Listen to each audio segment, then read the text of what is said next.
So welcome everyone again. Welcome to those joining us on Zoom this evening, and to those that are maybe watching the recording again or joining us live on Facebook.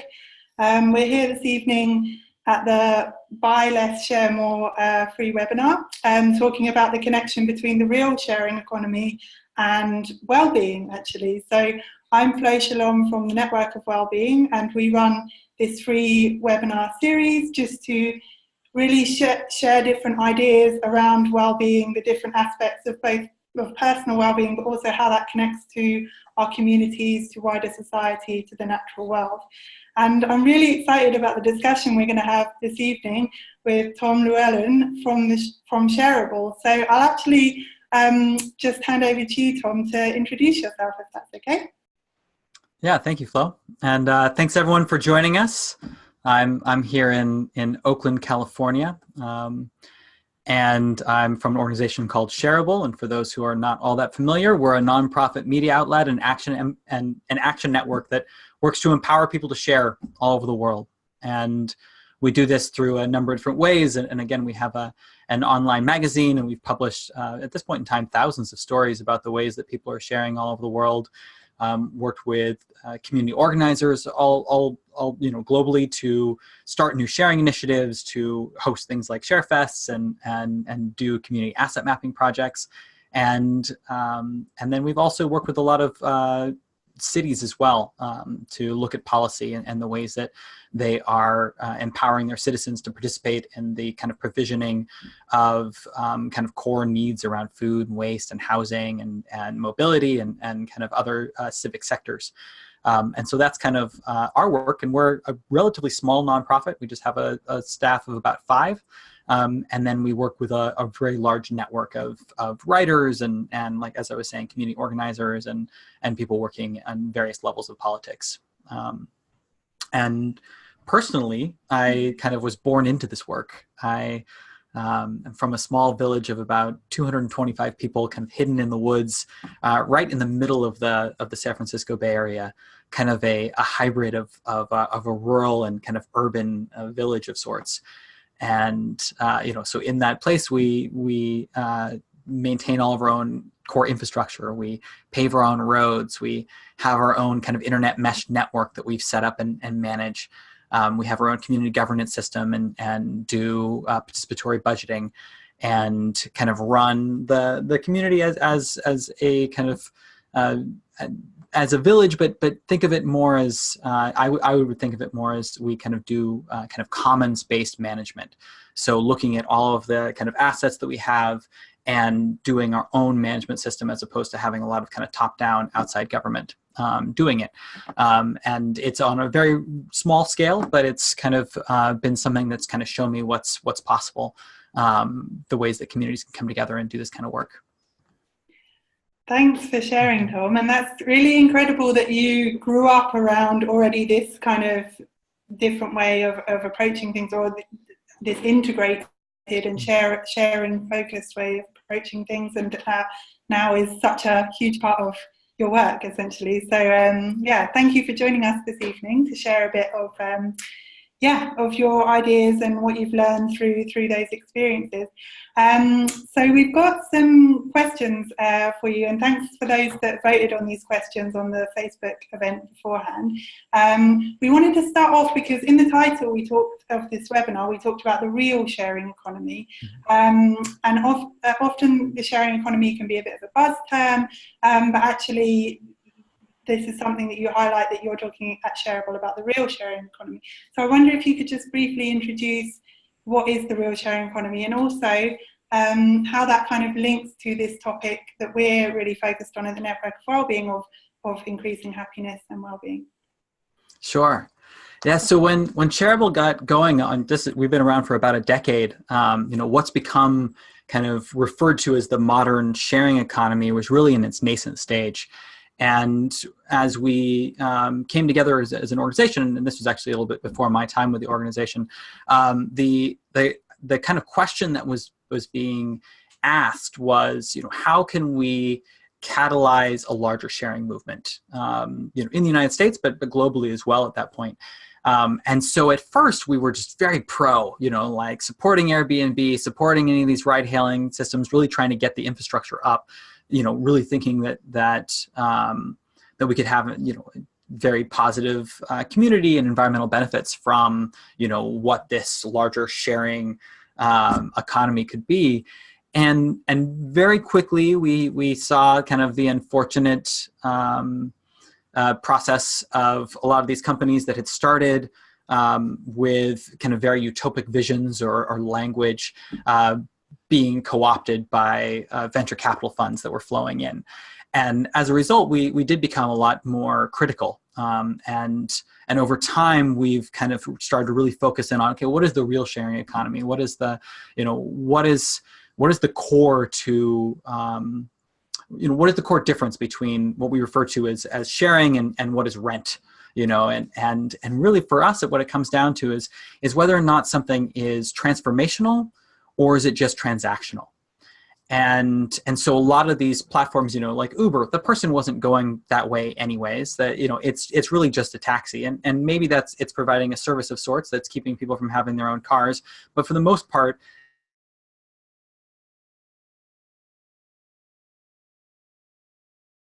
actional experience, whereas, other different sharing initiatives, things like time banks, when they're done right, can be incredibly transformational, where people are building relations with each other in their communities.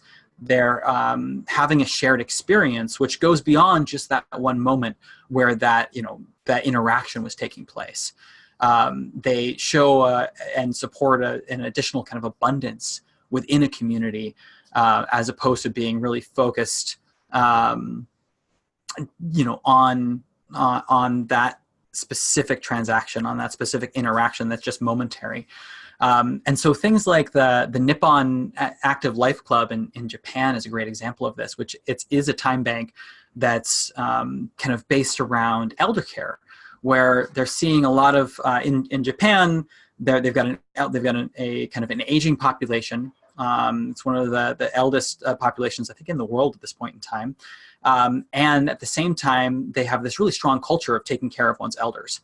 And but youth are oftentimes living in different cities than their parents are living in, and so there's kind of a disconnect there. And so the Nippon Active Life Club now has, as of 2016, had 18,000 members. With 124 different regions across the country. And what the club does basically is it allows people to support elders in the city that they're in. And then the work that they do to take care of an elder in the city they're in, their parent or guardian or loved one, whoever, is able to get the credits for that work to then be able to get support in their own community.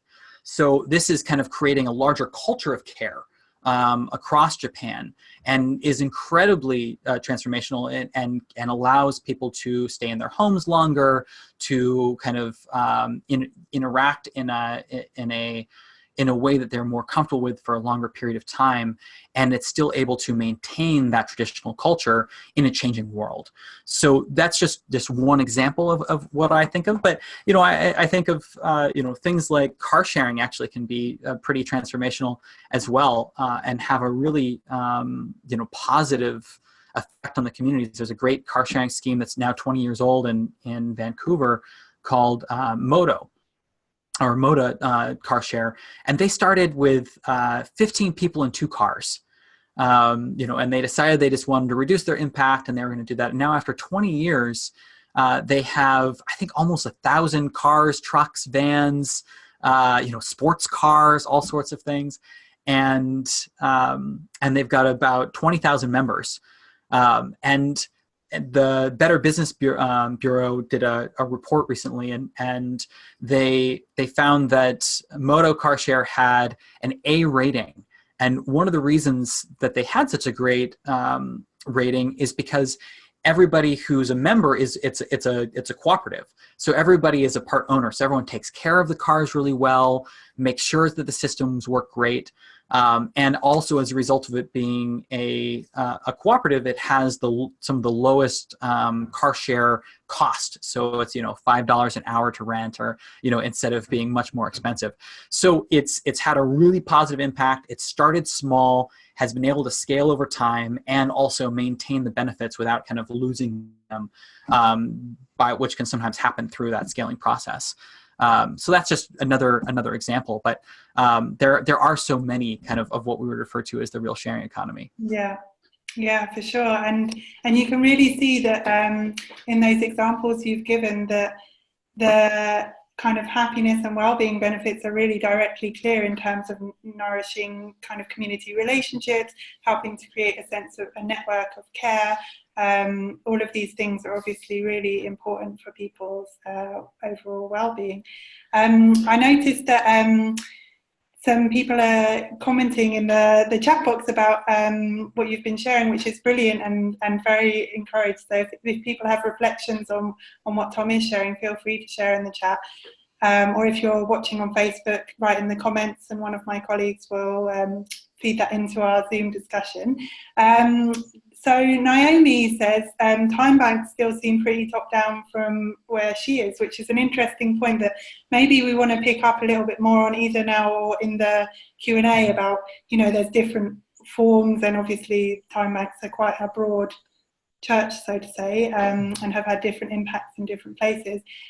Jordan says it sounds like transformation comes from the transaction, encouraging new social behaviours. A really interesting statement. So this distinction you make between transaction and transformation is really, really helpful. And yet there's also this kind of crossover, I suppose, where there are still transactions taking place, but it's what is the result, what's the actual impact of that transaction taking place. So yeah, I don't know whether you've got any comments in response. Yeah, just, on the time bank thing, it's so interesting because, time banks, in some places they work really well. And they can have such a positive effect. And I think where they break down generally is that, members are still living in a space where they have a negative connotation of what I would refer to as indebtedness. That, I hear it over and over again from people who are, participating in time banks, or who have left the time bank and have said, I'll never do that again. Who've said, I was in that time bank for 2 years and nobody ever asked me to do anything, or I was only asked to help out one time, like the whole system doesn't work. And then I often ask them, I said, well, how many times have you asked people to help you? And they say, oh, no, I'm not on there to ask for help for myself. I just want to help other people. And there's still kind of that aversion to asking for help. And the system doesn't work if people don't show up and ask each other for support. And yet, what I think is incredibly encouraging just the same is how many people are opting into these systems, saying that they do want to help people in their communities.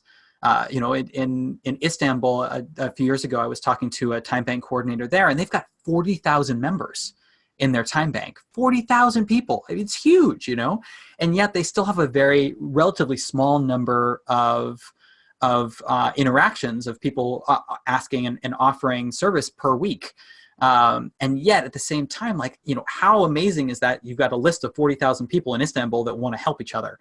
How do we use that list? How do we build from there? How do we build other projects which are then being run by the time bank? And there's a great example in Media, Pennsylvania, where they have tied in a free store to the time bank. And so people that are volunteering at the free store automatically get credits in the time bank that they're able to use for other things. And so they're able to kind of weave in other community benefiting projects through the time bank. Think about what you could do politically with a time bank of that size, of having all those people that want to share in their communities, that want to transform their communities, what they feel towards the better, build in these kind of deeper interactions with each other and offering mutual aid and support.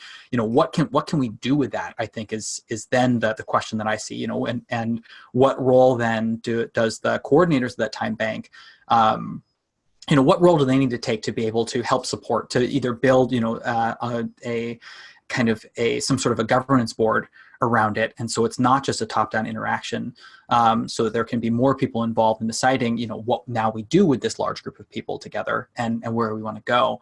But I think that becomes the better question is, how can we use these time banks, no matter if it's for their original purpose or for a side intention to really benefit our communities. Yeah, I think that's a really good point. And Naomi's also said in the chat that, vulnerability can be a big barrier for people kind of getting involved. But actually, if you kind of have that integrated approach where time banks are linked with other community projects, or you lower the barriers for entry for people, then that can be really valuable. And of course, like the sharing, the free store, or the kind of share shed idea is something that we'll touch on later in our discussion as well. But the next question we wanted to move on to was more about, people often look at kind of maybe small isolated examples of small sharing initiatives happening in different places, and it seems really exciting, but what do you see as the kind of wider social and political implications of these sharing initiatives? Do you think they have a wider transformative potential in wider society? Yeah, I mean, I think we're already kind of seeing this and that's kind of where the larger sharing cities movement kind of comes in, that there's a lot of community-based power that can be built when networking like-minded projects together, and oftentimes projects that didn't necessarily connect before, are focused on health or are focused on community finance, and that's actually one of the things that when Shareable founded the Sharing Cities Network back in 2013, the first thing that we did with the network was to coordinate a series of map jams, as we refer to them, community mapping, asset mapping projects. And to launch the network, we had, I think, about 50 cities participate in the first year, over a 2-week period of community members coming together and just doing mapping out all of the existing sharing community-based resources in their communities, and realizing, who's there, what's already happening, what's working. And I think that's the first step to building kind of community power around this. And in 2011, so this predated the map jam. In 2011, Shareable hosted the first sharing economy conference in San Francisco, called ShareSF, and it brought together leaders in kind of the kind of nonprofit space and kind of socially focused businesses and city officials to look at the city as a platform for sharing. So let's go beyond just the business platforms, but let's look at the city. Let's look at all the city resources, both physical and political resources and staffing and everything else.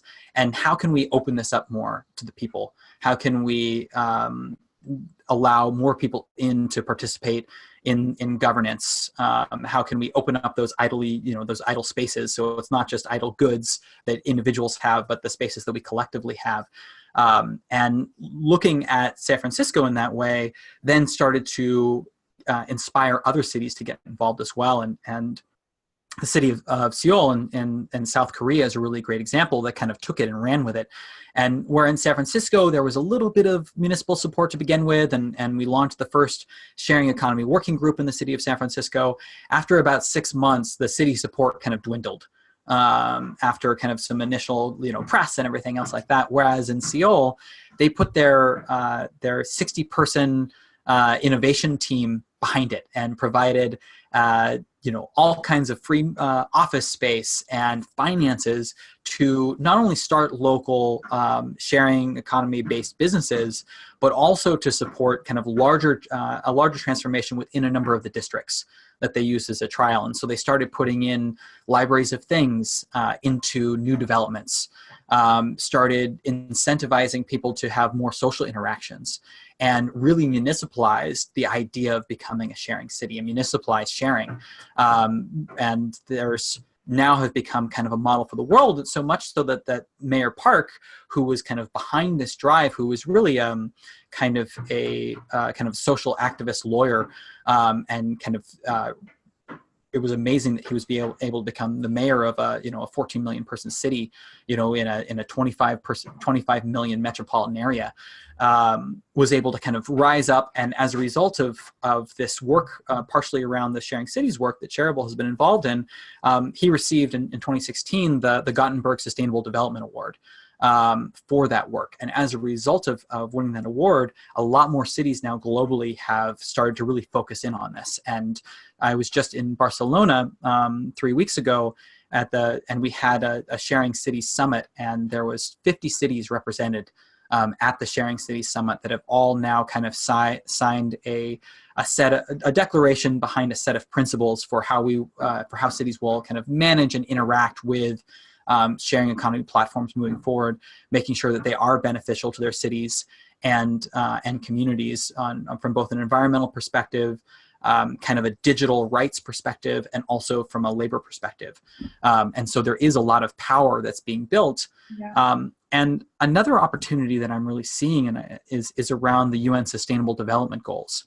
Mm-hmm. And as cities are jumping kind of behind the goals for 2030, there is a really great opportunity to align a lot of existing community projects with those goals, and to be able to kind of build local power around that, and to make sure that cities, instead of coming with some new technocratic solution that's very top down to meet these various commitments that cities are making towards the SDGs, that instead we can say, hey, here are these 30 different community-based projects that are already meeting SDG 5, 10, 15, and 17, and they're just waiting to be elevated and supported, and it'll be a lot cheaper and more effective to support these existing initiatives as opposed to start something new.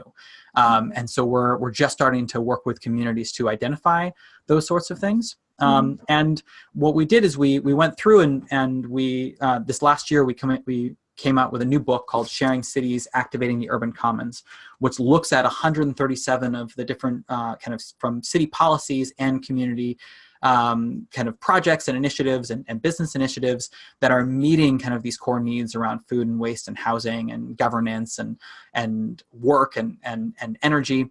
And so all these different projects that are in the book can be easily replicated. The idea with the policies is that anybody could photocopy a policy and say, hey, they're doing this in San Francisco, or they're doing this in Vienna, they're doing this in South Africa. It's been working. It's already been replicated in these other cities. Like, let's do it in our city too, and take it right into a city council meeting. And we've already had people bring them into their city council meetings and have members get behind them. And so it's a great tool in that way. And what we've just done is we've gone through and we've looked at all these case studies and policies, again, through that lens of the UN Sustainable Development Goals, to be able to make it easier for others to be able to look at their own community-based projects and see how they kind of line up with those goals. And again, this book is available at shareable.net and as a free PDF that anybody can download. And the SDG guide is as well. Yeah, we sent the link around to that book in the registration email, and we can send it again in the follow-up, because I think it's really exciting to see, in the impact that sharing cities can make. And I think the city is a really interesting scale at which to put pressure on, because it's kind of a way that people can kind of relate, a scale that people can, it's larger than individual community, very small scale community projects, but it's small enough that people feel that they still have the democratic power to really make a big difference at that level. And Jacqueline was saying, wow, that's fantastic, the Map Jam 3.0 and what you're doing with Map Jams is really great, building on what's already there in people's communities, I think, which is so important, to look at what's already going well. And I know that Emma mentioned earlier that Emma, who was in Norwich, mentioned that they're gonna start a sharing city in Norwich. So I'm curious, what the scale is of sharing cities, but I guess it sounds like there's a wide, diverse range of projects that maybe are under the Sharing Cities banner and some aren't, but that are doing incredible things around the world. And that's, in a way, what your book is kind of pulling together to share. Is that right? Yeah, and I really feel as if the idea of becoming a sharing city, or the kind of being a sharing city, is really aspirational. Yeah. It is really something that you move towards, not necessarily somewhere where you arrive at, or definitely not anywhere where any of the cities that have sharing cities programs have arrived at yet. And one of the things that led us to this book was that we were asked by community organizers and policymakers alike for a better definition of what that sharing city is, to make it easier to put it like, but more than quantitative, I feel like, and there shouldn't be a one size fits all definition. That sharing cities should kind of, if anything, push back against homogeny, and rather should support their local cultures, should start where they are, and build from there. And so that's kind of what we're really seeing is with a lot of cities, Norwich and included, they're making that, they're kind of putting a stake in the ground and saying, okay, this is what we want to do.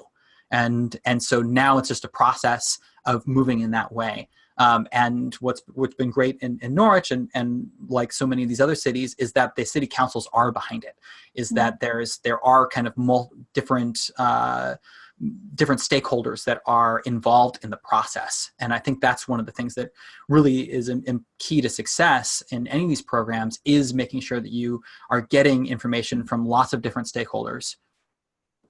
To be able to do this kind of to get community buy-in, and you need everybody on board if you're going to kind of make long-lasting change. Yeah, for sure. And I think a lot of people maybe joining this evening, some people are like maybe further down the line and getting involved in sharing initiatives, and others are really interested just to find out a bit more about, okay, how it's so inspiring to see these examples from around the world, but what actions can we take, and how can we get started in looking at sharing in our own communities, in our own cities. And whilst I invite you to answer that question, Tom, I'm actually going to see if we can also invite my colleague Mirella to join us as well, so she can share a bit. But I'll hand over to you to share a bit of your perspective, and hopefully Mirella will join us to share a bit on practical examples. Yeah, I mean, I think that the kind of the question around how to get started, how to make this kind of change in your communities, and the first thing that I like to point out is, and we already kind of covered the map jam, is really to look at what's existing. So really focus in on what's there, and use that as a building block for larger change. And then like I was saying, it takes bringing those different stakeholders together, and it's really hard to know who those stakeholders are if you haven't done that sort of assessment to begin with. And so we kind of have a kind of a multiple step process that we like to work with communities on, that starts with the mapping, that then leads into, and these are kind of done one way or the other, but leads into a larger kind of multi-stakeholder sharing summit, of local summit, where you're pulling together the various different actors. And it couldn't be, just those actors that are part of the kind of local sharing economy to kind of build that power to begin with, and that are working in various different community initiatives to kind of bring those together, to be able to create a shared vision there. And then from that point in time, you can then go after the cities and other kind of local businesses and other folks that you want to bring into the circle, but you kind of are starting with the shared narrative from people that are working on the various community projects. And then after you kind of get some movement going on in that front, then it's important to do kind of more community outreach and bring people in. And I would say community outreach kind of happens all throughout the process, but putting on something like a sharing festival where you're able to kind of celebrate as a community all of those existing initiatives, to be able to bring people in to utilize those different services and everything that already are available in the community, and also to inspire people to start new projects. One of the things that happens with the map jam is that not only do you start to get a better understanding of what is existing in the community, but it also helps you to identify some of the needs, some of the open, things that are the openings that are waiting to be filled. What are those niches that are there, and what is the kind of the most effective project or most needed project to kind of introduce into a community. And so I think that's kind of a good action plan. But it is really building off of what you have in the community already. Yeah, I think that's such an important point. And I know I see in the chat discussion, David is saying a wiki can also be a really useful tool for that step of the process in terms of mapping, an alternative to mapping kind of what's there. But I think just having that ability to look at what is existing in your community.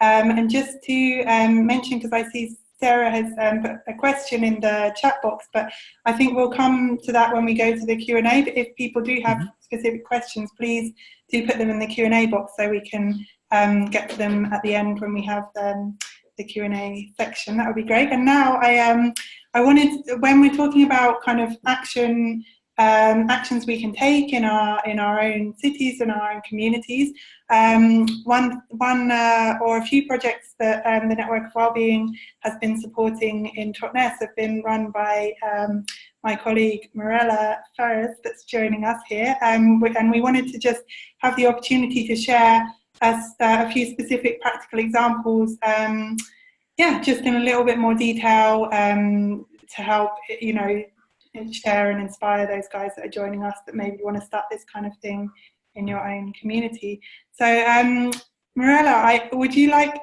Tom's mentioned kind of practical projects being a great way in for people to start things in their own community. I wonder if you could tell a little about what's been going on in Totnes in that way.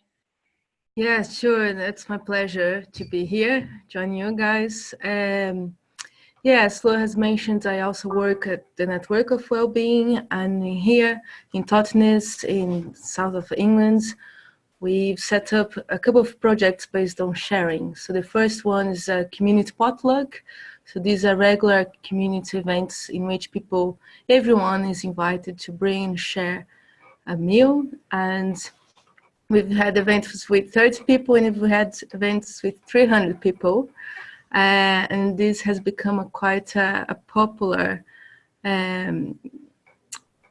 aspect, I guess, of our culture now, local culture, in terms of other organizations using that model to host events and gatherings. And it's really lovely. And it's as simple as it gets. People bring whatever they want or can make or buy even, and just share a meal. But there's something really lovely and something really powerful about coming together as a community and connecting with each other.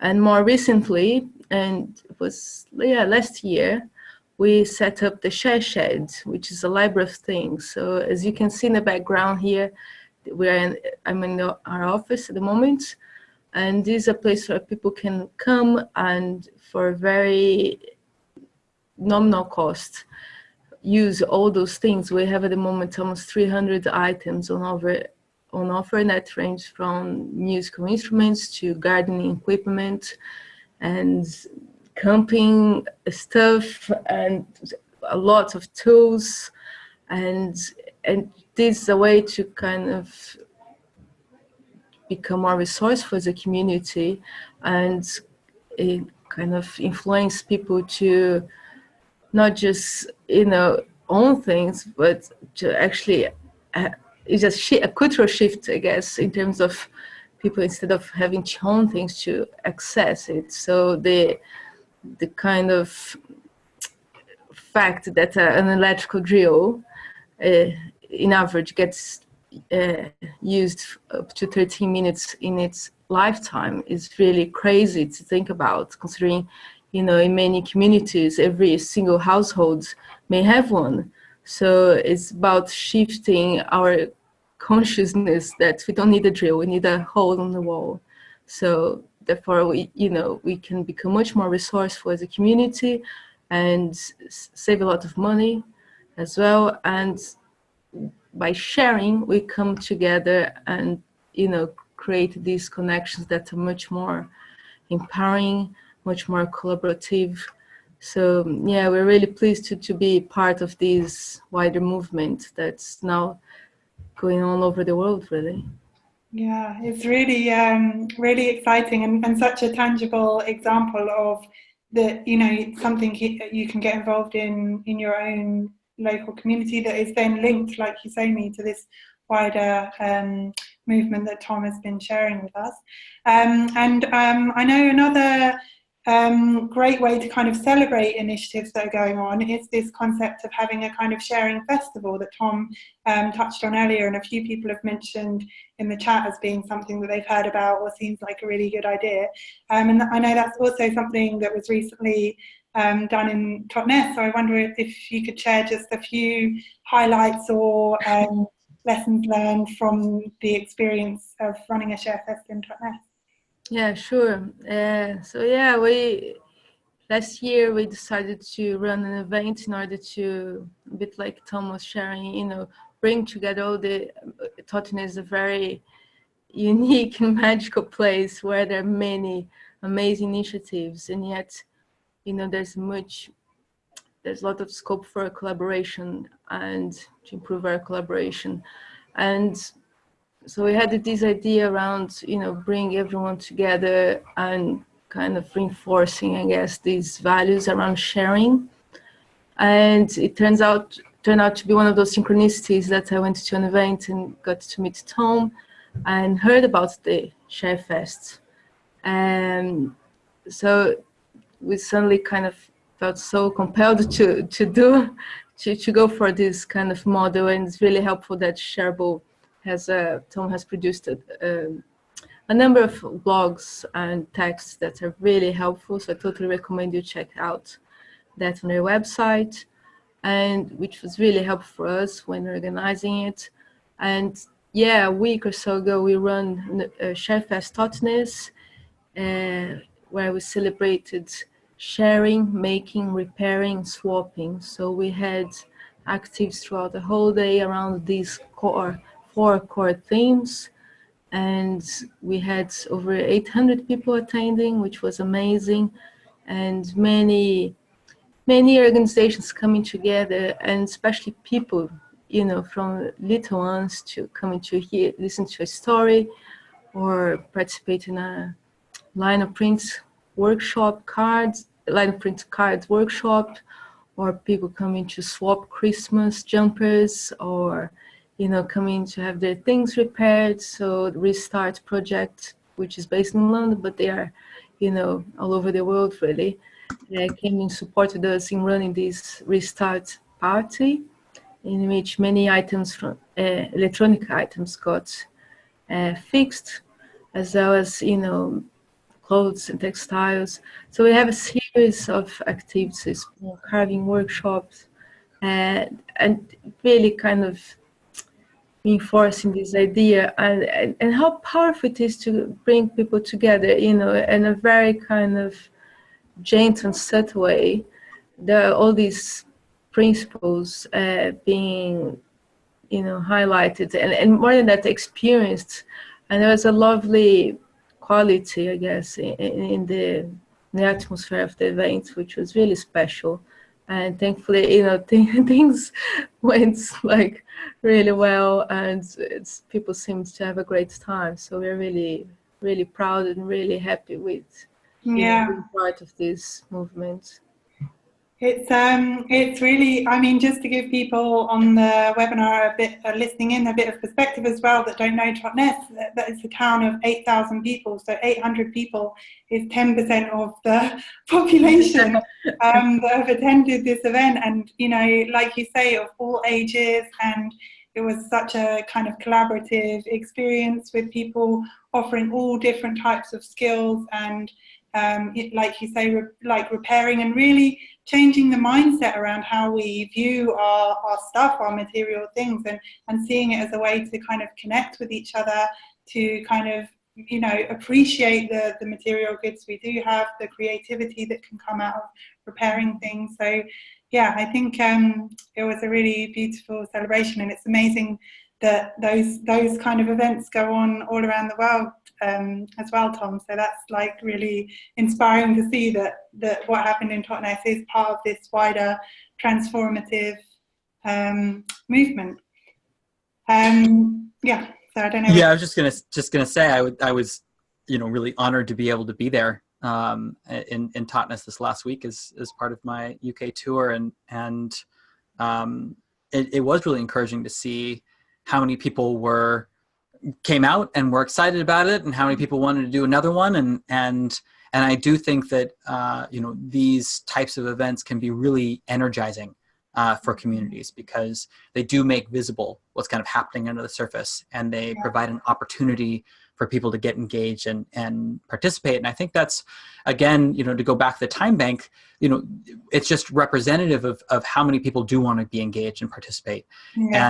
And one of the greatest things that I think that we can do, as community organizers, is provide opportunities for people to be engaged, for people to show up, help provide those containers, and not necessarily direct exactly what's going to happen, with those groups of people, but to help facilitate the creation of those containers. And, and I started by saying, you do a map jam, and you do a multi-stakeholder meeting, and you throw a ShareFest, and, you don't have to start that big. Maybe that's a larger step. Really, what I would say is you start with food.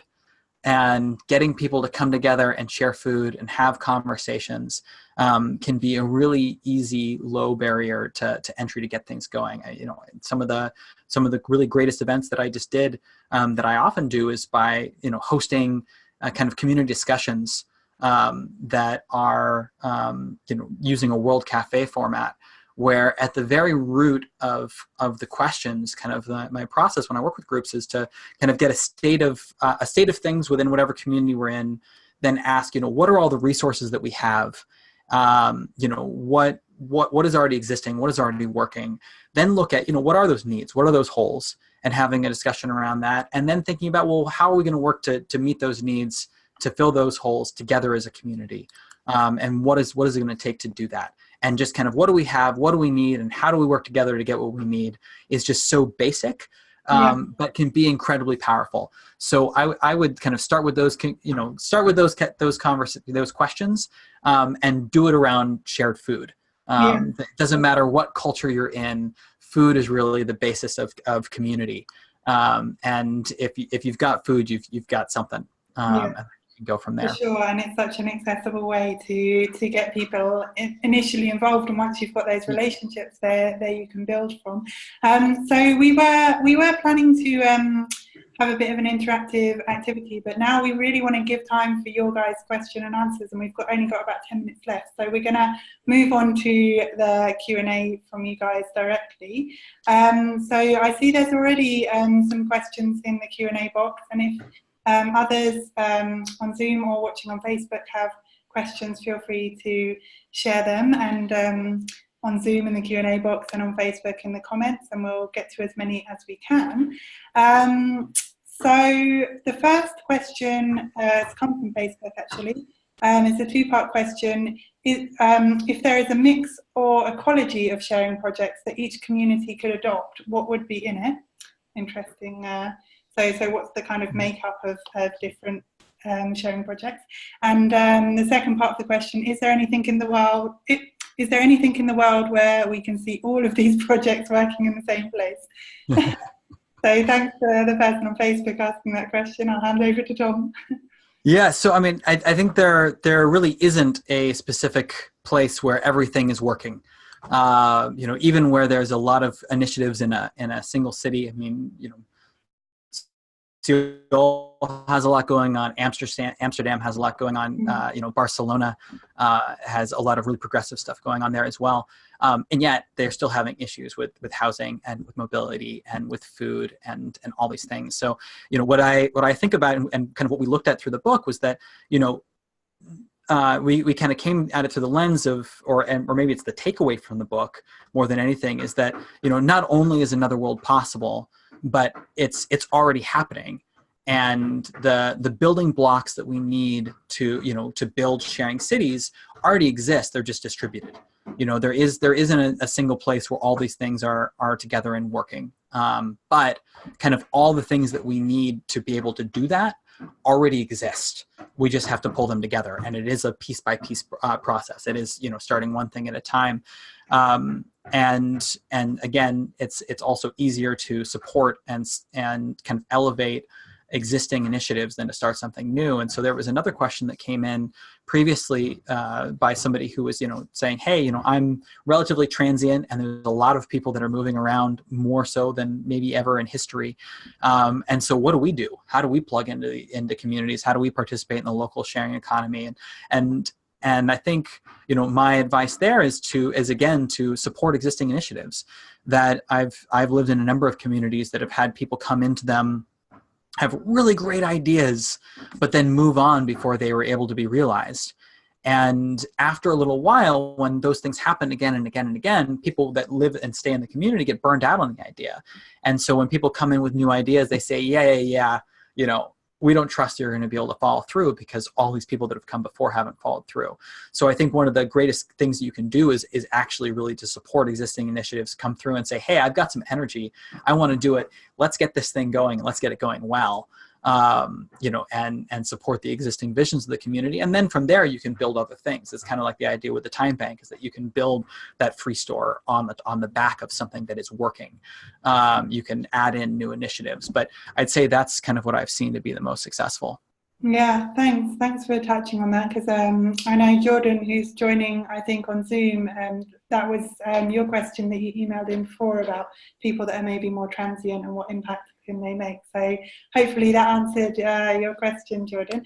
There's a really interesting question from Sarah, which is, are you aware of any community that is using MapJam assessment as part of their asset maps for community health assessment or community health improvement plans? Mm-hmm. I guess that's kind of direct, that would be a very direct link between kind of health and well-being and sharing. I don't know whether you're aware of any of those kind of things. So not specifically with like using the MapJam, but looking at sharing in general, absolutely. So this year I did some work with the Public Health Institute, which is a US-based NGO. And the project that they brought me in on to help out with some and give a presentation and offer some feedback and support is that there's a number of different local kind of health cohorts or collaboratives with different NGOs and other kind of local initiatives throughout the state of California, which are all looking at how kind of sharing can come in and improve community health. And so they are doing that work. And again, that's through the Public Health Institute. Okay, thanks. That's really helpful, and I hope that helps Sarah answer your question. I've got another question, which maybe links in a way to what we started out by talking about with the transformational and transactional types of sharing initiatives. But someone has asked, what is your opinion on for-benefit versus for-profit sharing initiatives? I think that they can. I don't necessarily think that they are mutually exclusive. Mm-hmm. And I think that, there's something that we can learn from those that are for-profit. I mean, one of the things that often happens with for-profit initiatives is that they sometimes last longer because there is some financial support to keep them going. So I'd say whatever the project that you're designing, and I'm a big fan of those kind of more nonprofit-based sharing initiatives. I co-founded a tool library in Asheville, North Carolina. And have been involved in a lot of other kind of more community-based sharing projects. But there does need to be some sort of a financial input, I think, generally to keep them going for the long term. And that can either come from users, contributing in some way. That can have being able to document and show a really strong social benefit and be, documenting all of your achievements and being able to go after and get grant funding from foundations or from the city. But that can be a long term. And just a great example again on the tool libraries is the Berkeley Tool Library has been around since 1979. It's the longest. It was the second tool library in the United States, the longest running tool library. And one of the ways that they've been able to maintain for so many years. And here we are, it's been about 40 years, is because they are run through the municipal library system. And so, the people that are running the tool library are, while it is free for users, it is being supported by the local government taxes, and the librarians that are running it are paid and have benefits and everything, just like the regular librarians do as well. And so that kind of support has enabled that long term. I know a number of these different projects don't necessarily have to be funded, but they have to be at a scale that volunteers can keep up with it, that it's not taking away so much time and energy that one crashes. And so it does have to be you do have to kind of factor that in. Yeah, and maybe moving on to kind of the last question of this evening's discussion, because we're unfortunately running out of time, but I'll try and combine a few points that have been raised about the kind of environmental and kind of, the environmental impacts of these types of sharing initiatives. So Pete is asking, do you think the current environmental problems are accelerating the sharing movement actually? And Roger is asking, have we got any evidence that sharing projects are reducing our impact on the environment? And that kind of links in a way to what you're saying about, grant funding. You need to have the evidence of the impact, of course, but also in terms of the wider challenges we're facing with climate change. Maybe you could, as the final question of the evening, kind of reflect on those connections. Sure. Yeah. I mean, I think that, yes, there has been a number of studies, and they have had conflicting reports in some ways. So some sharing initiatives, like, again, to go back to car sharing, UC Berkeley found that for every single, they did a study, I think this is back maybe 2011, 2012, I don't remember the exact date, the exact year, but they found that for every shared car, 13 cars were removed from the road. And that 50% of the people that joined a car sharing scheme did not previously had a car, and the majority of them would have bought a car if they hadn't joined that car sharing scheme. So that's an incredible environmental benefit that is coming from car sharing specifically. Juliet Shore, who's a noted researcher in the sharing economy world, did research that found that things like Airbnb can actually increase carbon emissions. Because it is causing more people to travel, because traveling is cheaper when renting on Airbnb than renting a hotel. And so by lowering the cost through sharing, it is actually increasing a negative environmental impact.